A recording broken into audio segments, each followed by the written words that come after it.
안녕하세요. 오늘도 사연살롱을 찾아주셔서 감사합니다. 성실한 남편과 함께 예쁜 딸아이를 키우고 있는 30대 후반 여성이에요. 교사였던 부모님 밑에서 자란 제 어린 시절은 평범하다는 표현으로 부족할 정도로 무색무취였어요. 딱히 좋아하는 것도 없고 그렇다고 잘하는 것도 없었죠. 친구들이 원대한 꿈을 말할 때도 저는 부모님처럼 교사나 공무원 정도 하면서 살아야겠다 생각했어요. 사실 지금에 와서야 말이지만 제가 처음부터 이렇게 평범한 삶을 추구했던 건 아니었어요. 저는 아주 어릴 때부터 늘 바쁘신 부모님 밑에서 외동딸로 자란 탓에 혼자 보내는 시간이 많았고 또래 친구들과 거의 대화를 나눠본 적이 없었는데요. 그게 문제였죠. 남들에게는 평범한 일이었던 친구 사귀기가 저한테는 왜 그렇게 어려웠는지 모르겠어요. 저는 학교에서 한마디도 안 하는 날이 더 많았을 만큼 소심한 아이였어요. 늘 구석에 앉아 혼자 있다 보니 아이들한테 놀림의 대상이 되었죠. 그렇게 시간이 흘러 중고등학교 시절을 보내면서도 여전히 친구 하나 제대로 사귀지 못하는 아이였어요. 저는 남들 눈에 띄지 않기 위해 스스로 평범한 삶을 택하게 되었어요.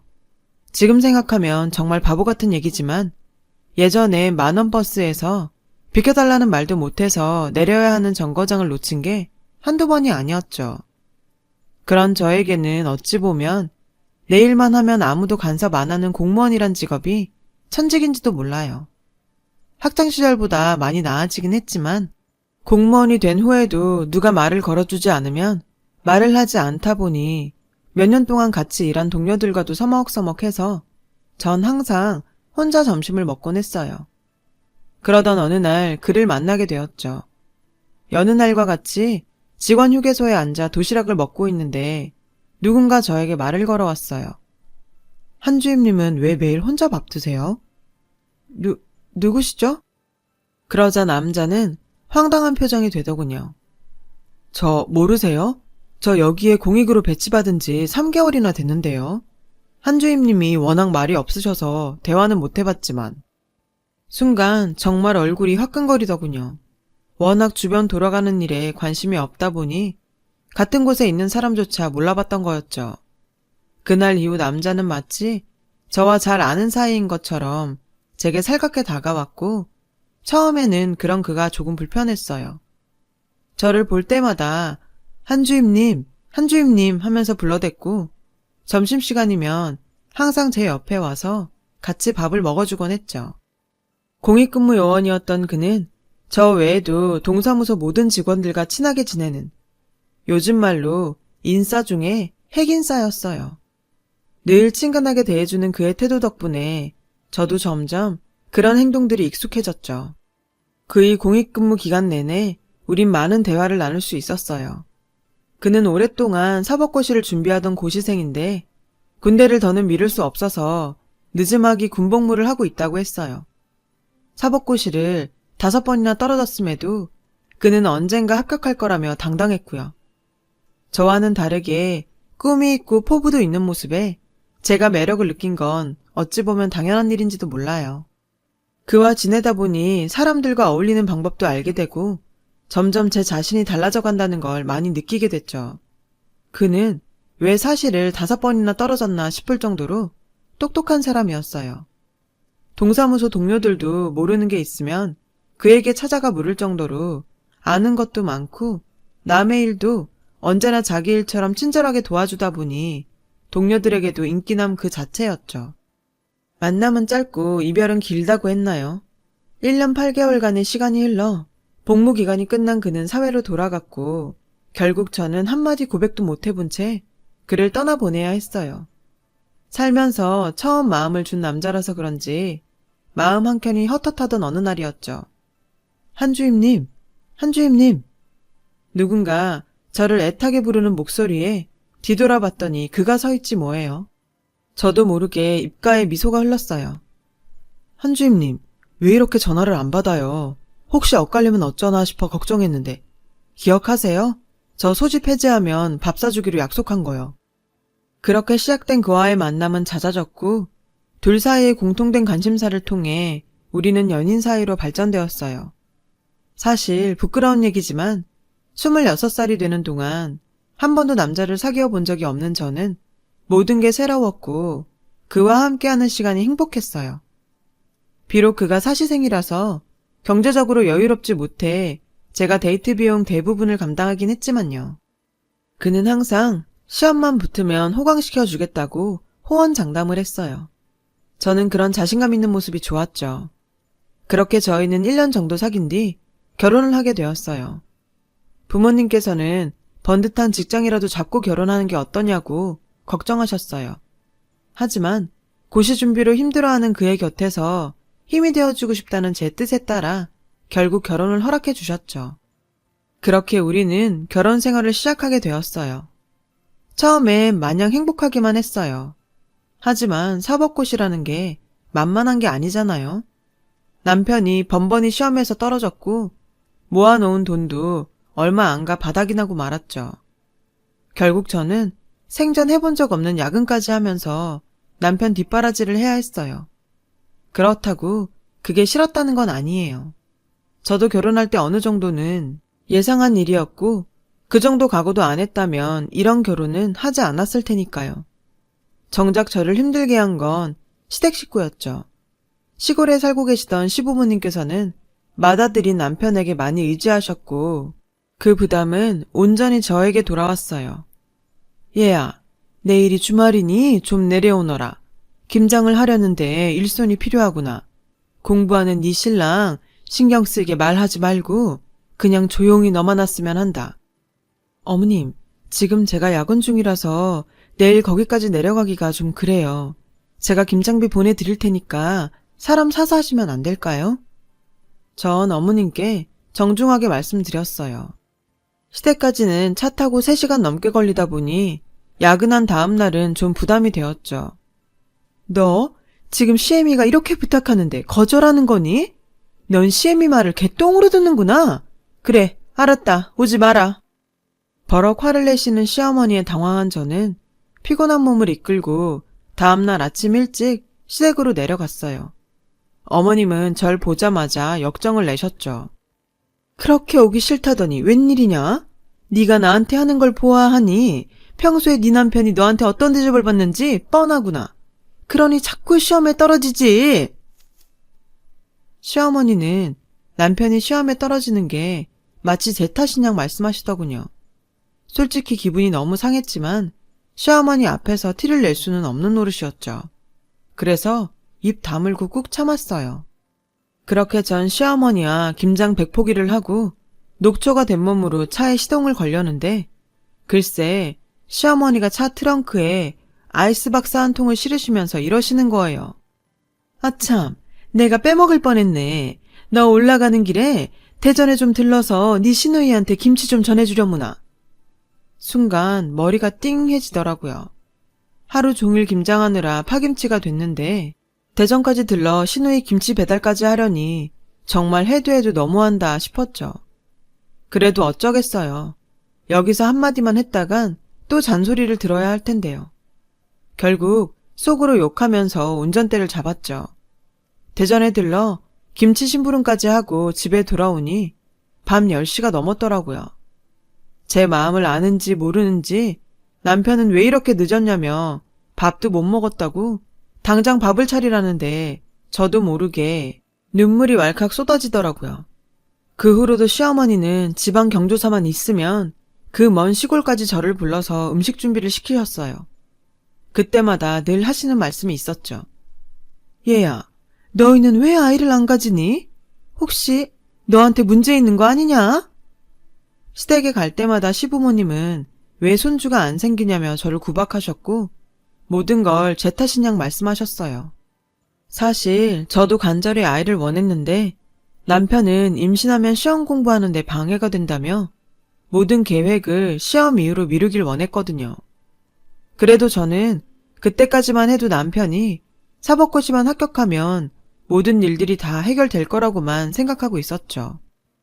그렇게 시간이 흘러 남편의 9번째 사법고시를 2달여 앞둔 어느 날 출근 준비를 하고 있던 저에게 남편이 100만 원만 달라고 하더라고요. 뜬금없는 소리에 전 이유를 물었어요. 오늘 친구들이랑 시험 전에 마지막으로 술 한잔 할까 해서.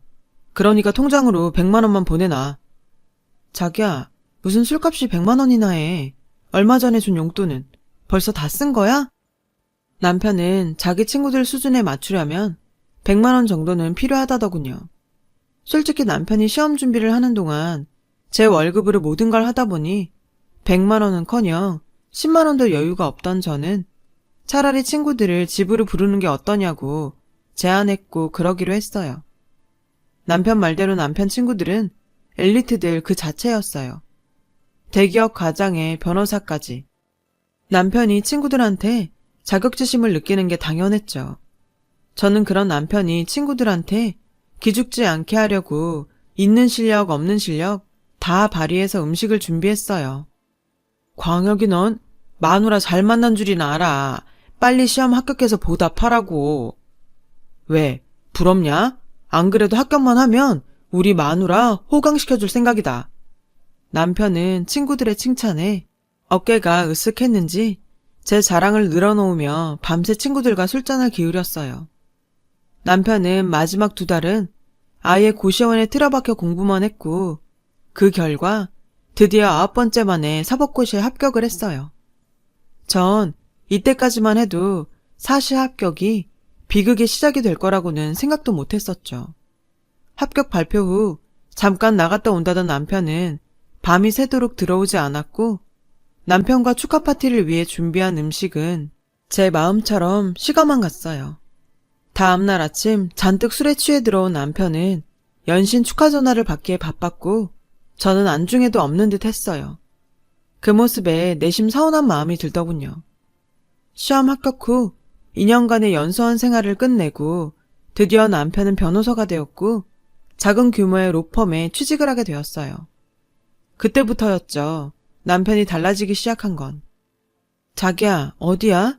오늘이 우리 아빠 생신이라고 말했잖아. 다들 당신만 기다리고 있는데 오고 있는 거야? 어떡하지? 나 오늘 바빠서 못 가.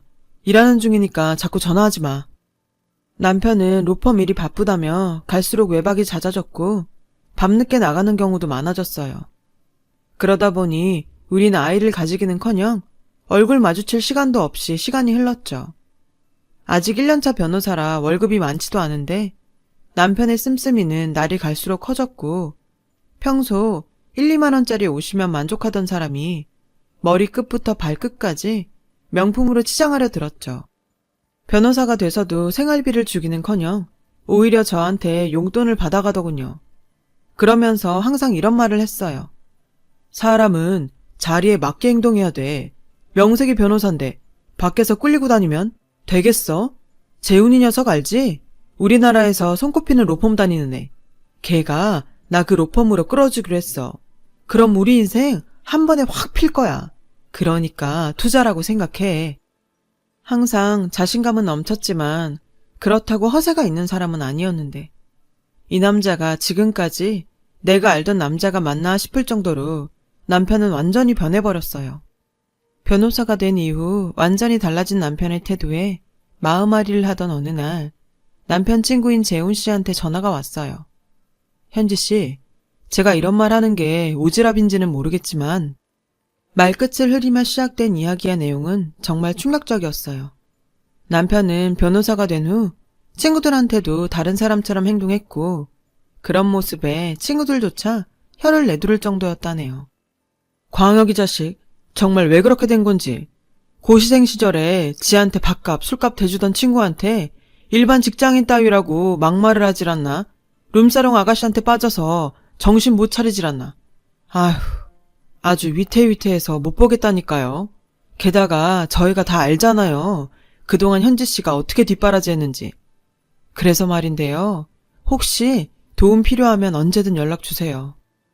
얘기를 듣고 나니 남편 옷에 묻어있던 여자 화장품과 그 외의 행동들이 퍼즐 조각처럼 하나하나 맞춰지더군요. 정말 그것만은 아니길 빌었던 제 바램은 무참히 산산조각이 나고 말았어요. 한참을 멍하게 있다 보니 제가 지금까지 얼마나 호구처럼 살았는지 알겠더군요. 남편에 대한 배신감보다 연애 때부터 지금까지 남편의 뒷바라지를 하며 오직 남편의 성공만을 바라보고 산 제 자신한테 화가 나서 참을 수가 없었어요. 그래서 재훈 씨의 조언을 받아 남편 차의 블랙박스부터 확인을 했어요. 영상 속에는 남편과 룸사롱 아가씨의 모습이 많이 담겨 있었어요. 자기야, 오늘 집에 안 들어가도 돼? 일 때문에 못 들어간다고 하면 돼. 마누라 년이 멍청해서 일한다 그러면 묻지도 않고 오케이라니까. 나야 뭐 땡큐 베리 감사지. 영상 속 그 남편의 모습은 그야말로 쓰레기 그 자체였어요. 저는 자기를 배려한다고 굳이 바깥 일을 묻지 않은 건데 남편은 그런절 이용하고 조롱까지 하더군요. 남편의 실체를 눈으로 확인하고 나니 화가 난다기보다는 저 인간한테 어떻게 지옥 같은 삶을 선사할까 하는 생각밖에 안 들더군요. 때마침 시어머니한테 전화가 왔어요. 제가 무슨 자기 집 일꾼이라도 되느냐 다짜고짜 시댁으로 내려오라더군요. 오히려 잘 됐다 싶었어요. 시댁에 내려가 보니 임신한 시누이가 와 있더라고요. 얘, 넌 시댁에 오면서 빈손으로 오니? 남편 덕 보면서 살면 네가 시댁에 잘해야 하는 거 아니니? 어처구니가 없더라고요. 생활비 한 푼 받아본 적 없는데 남편 덕을 보고 살다니. 어머님, 아무렴 제가 시댁에 빈손으로 왔겠어요. 제가 아주 재밌는 선물 가져왔는데 아가씨도 여기 와서 보세요. 선물이라는 말에 모녀는 눈을 반짝이며 다가왔고 전 휴대폰 영상을 켰어요.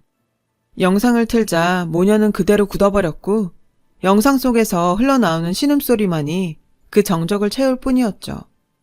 이게 바로 어머님이 자랑스러워하는 아들의 실체예요. 아가씨, 뱃속에 있는 애한테도 잘 보여주세요. 삼촌이 어떤 인간인지 말이에요. 충격에 빠져있는 모녀를 뒤로하고 전 바로 집으로 와버렸어요.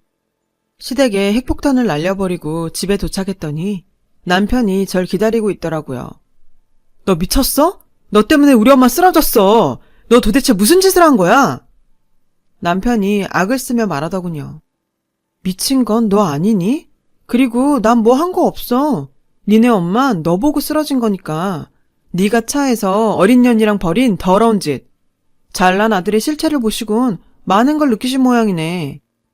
그제야 상황을 파악한 남편은 그동안 감추고 있던 본성을 그대로 드러냈어요. 도저히 바람피다가 걸린 놈이라고 볼 수 없을 정도로 기세당당한 후한 묻히더라고요. 너 지금 나랑 이혼이라도 하겠다는 거야? 잘 됐네. 안 그래도 너랑 사는 거 지겨웠는데. 사법고시 붙고 나니까 여기저기서 있는 집 딸들을 들이대더라. 그때 내가 얼마나 땅을 쳤는지 아니? 좀만 더 참았더라면 좋았을걸. 별 볼 일 없는 너랑 결혼해서 이게 무슨 고생인가 싶었어. 우리 사이에 애도 없고 재산이랄 것도 없으니 아파트 팔아서 반반 나누고 깔끔하게 이혼하자.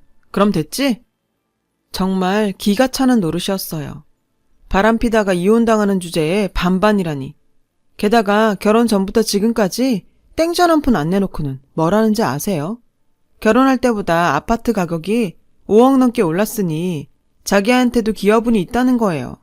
이게 말이야 방구야. 당신이 뭘 했다고 아파트 반을 가져? 아파트 계약금도 우리 아빠가 빌려준 거고 상환금도 내 월급에서 나가는데. 그리고 뭔가 착각하는 모양인데 당신은 유책 배우자야. 알기나 해? 현지야, 넌 나이를 먹고도 그렇게 모르니? 세상은 네 생각대로 그렇게 호락호락하지 않아. 세상은 힘 있는 자들 마음대로 움직이는 거라고. 네가 뭔 수로 대한민국 변호사를 이기겠다는 거니? 네가 그러면 그럴수록 너만 다쳐. 내 말 알아는 듣겠어? 남편은 자기 친구들이 사회 각계층에 있다면서 저 같은 공무원 따위는 아무리 발버둥 쳐봐야 자기 손바닥 아니라고 저를 겁박했어요. 호가호의가 따로 없었죠. 너 내 친구들 못 봤니? 나 법대 나왔어. 법조계에 내 동기들 수두룩해. 전해봤지? 재훈이만 해도 우리나라에서 손꼽히는 이혼 전문 변호사야. 너 같은 거 털어먹는 건 일도 아니라고. 어디서 가짜는 공무원 주제에 까불어? 빈털터리로 쫓겨나기 싫으면 그냥 입 닥치고 조용히 도장 찍어. 겁먹은 개가 짖는다고 했나요? 그렇게 친구들 팔아대며 왈왈 짖는 남편의 모습이 제 눈에는 겁먹은 똥강아지가 살려달라고 애원하는 것처럼 보이더군요. 당신이 이러면 내가 겁먹고 네 하면서 조용히 이혼해드리겠습니다 이럴 줄 알았어? 이날 이때까지 잔소리 한 번 안 하고 네 땡깡 다 받아주니까 내가 호구로 보였니? 늘 본인 말에 순순히 따르던 저의 뜻밖의 모습을 보곤 남편은 당황했어요. 내가 세상을 모른다고? 내가 볼 땐 네가 더 모르는 것 같은데? 당신 바람피는 거 알려준 사람이 바로 당신 친구 재훈 씨야. 아참, 재훈 씨가 그러더라. 그동안 내가 너한테 얼마나 헌신적으로 뒷바라지 했는지 다 안다고. 나만 원한다면 무료로 내 이혼 변호 다 맡아주겠다고. 뭐? 재훈이가 왜? 설마 너희들 그런 사이야? 그런 거야? 아, 속았네, 속았어. 얌전한 고양이 부뚜막에 먼저 올라간다더니 너희 두 년놈들이 짜고 나를 엿먹인 거야? 재훈이 이 새끼 가만 안 둬. 이 인간은 아직도 상황 파악이 안 되는지 연놈이 붙어먹어서 자기를 속였다며 고소하겠다고 길길이 난리를 쳤어요. 그 모습은 제가 지금껏 살면서 봐왔던 그 어떤 찌질이보다 더 한심했죠. 인간아, 넌 아직도 정신을 못 차렸구나. 네가 사법고시를 붙고 얼마나 꼴값을 떨었으면 네 친구들이 너랑 손절했겠니? 너 이미 동기들 사이에 쓰레기로 소문난 거 모르니? 네 옆에 아무도 없어. 길길이 날뛰던 남편은 친구들이 자신과 손절했다는 걸 듣고 나서야 정신을 차렸는지 전화를 돌리기 시작했어요. 하지만 쓰레기로 낙인 찍힌 인간의 전화를 받아주는 친구는 아무도 없었죠. 자기야, 우리 잠깐만 얘기 좀 하자. 내가 잠깐 돌았었나 봐. 내가 이렇게 무릎 꿇고 빌 테니까 제발 우리 다시 잘해보자, 어? 방금 전까지 목에 힘주고 길길이 날뛰던 남편은 금세 꼬리를 내리곤 손이 발이 되게 빌었어요. 하지만 이미 버스 떠난 뒤였죠. 제 마음은 이미 저 멀리 떠났으니까요. 과거의 저였다면 또 바보같이 남편을 한 번 더 믿어보자 했을지도 몰라요. 하지만 그동안 남편의 호구로 살고도 쉽게 팽당하는 걸 경험하고는 저도 변하게 되었죠. 게다가 이번 일을 통해 한 가지 교훈도 얻을 수 있었고요. 인간은 고쳐서 쓰는 게 아니라는 걸요. 그래서 작정하고 남편한테 당당하게 말했어요. 네 주변을 둘러봐. 이 집에 네 돈으로 산 게 하나라도 있어? 네가 타고 다니는 차도 우리 아빠가 너 시험에 합격했다고 사줬지. 네 보험도 내 통장에서 빠져나가고? 그뿐이니? 네가 7년 동안 쓴 돈도 네가 벌어 쓴 거 아니잖아. 내 돈이지. 나 너 공부하는데 7년 뒷바라지 했어. 그런데 뭐가 어쩌고 어째? 같이 사는 게 지겨워졌어? 고마움도 모르는 배은망덕한 인간아. 네 눈엔 내가 호구로 보였나 몰라도 적어도 난 널 인간으로 대해줬어. 다들 너 버리고 떠날 때도 유일하게 네 옆을 지킨 건 나였다고. 근데 어쩌니? 넌 그마저도 이랬는데. 나 이제 너한테 바라는 거 없어. 다만 앞으로 네가 지옥 같은 인생 사는 거 그거 하나만 바랄게. 잘 살아봐라 이 구제불능 찌질이야. 그렇게 전 7년간의 호구 생활을 끝내게 되었어요. 이혼 소송을 준비하면서 재훈 씨에게 많은 도움을 받았는데 괜히 손꼽히는 이혼 전문 변호사가 아니더라고요. 제가 생각했던 그 이상으로 금전적인 보상을 받을 수 있었거든요. 그래서 요즘은 그 인간이 일하는 족족 제 통장으로 위자료가 들어온다는 사실에 많은 위로를 받고 살아요. 참, 소송 과정에서 재밌는 일이 있었는데요. 그 인간이랑 바람을 핀 상간녀에게도 상간녀 위자료 소송을 걸었더니 그 여자가 오히려 그 인간을 성폭행으로 고소했지 뭐예요. 재훈 씨 말로는 꽃뱀들이 워낙 철저하게 준비하고 고소를 진행하기 때문에 꽤나 고생할 거라고 하더라고요. 이렇게 사연을 적다 보니 이게 5년 전 일이라는 사실이 실감이 안 나네요. 그 사이 제 인생엔 많은 변화가 있었어요. 일단 이혼 이듬해에 성실한 공무원과 재혼을 했고요. 이후 딸아이를 출산했고 현재는 남편과 함께 예쁜 딸아이를 키우며 살고 있어요. 대부분의 공무원들이 그렇듯 그리 넉넉하지 않은 생활이지만 그래도 우리 세 식구 살아가는 데는 부족함 없는 생활을 하고 있어요. 특별할 것 없는 평범한 가정이죠. 하지만 누군가에겐 이런 평범한 가정이 세상 무엇보다 간절한 소망일지 몰라요. 바로 제 전남편 같은 사람한테는요. 지옥 같은 인생을 살길 바랬던 제 바램 탓일까요? 전남편은 아직도 소송 때문에 제대로 자리도 못 잡고 있더라고요. 안타깝기는 하지만 그 소식을 듣고 나니 솔직히 사이다 한 잔 마신 것처럼 상쾌하긴 했어요. 상대의 호의를 바꾼 호구 취급을 하는 인간은 호되게 인생의 매를 맞아야 한다고 생각하거든요. 지금까지 제 이야기를 들어주셔서 감사드려요. 여러분, 사연 댓글에 응원과 현명한 조언 부탁드려요. 좋아요와 구독은 저에게 큰 힘이 됩니다. 오늘도 좋은 일 가득하세요.